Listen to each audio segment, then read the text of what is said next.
Okay, J.W. Nixon II and Effie Dean Woolley lived on the same block in St. George. And when they were just little, mothers decided that wouldn't it be nice if they would eventually marry, and they kind of managed things.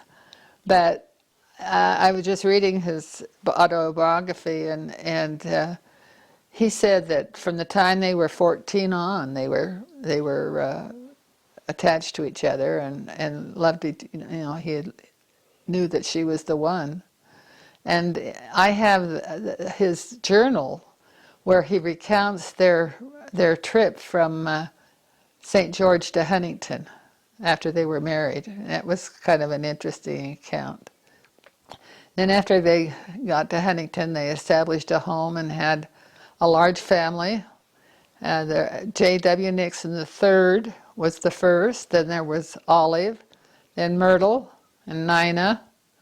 And then it was just after Nina was born, he was called on this mission to California, and Effie says, you go, but I don't want to be left pregnant. So he goes off to California, and Effie is pregnant.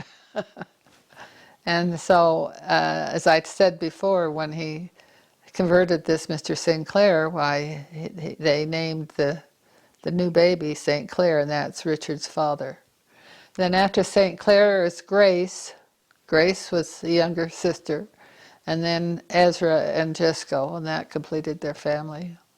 But they have raised a righteous family, and they have many descendants.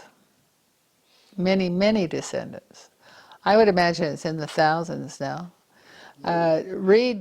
Reed's family, my husband's brother, has over 104 great-grandchildren. So that's just one. So you can imagine. And then the Maxfields have large families, and so they can be very proud of their descendants.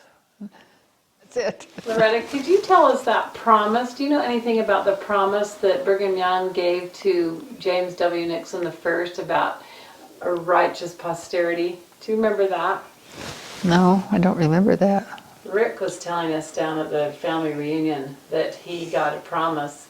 He got a blessing, and in that blessing there was a promise. Would that been into his patriarchal blessing?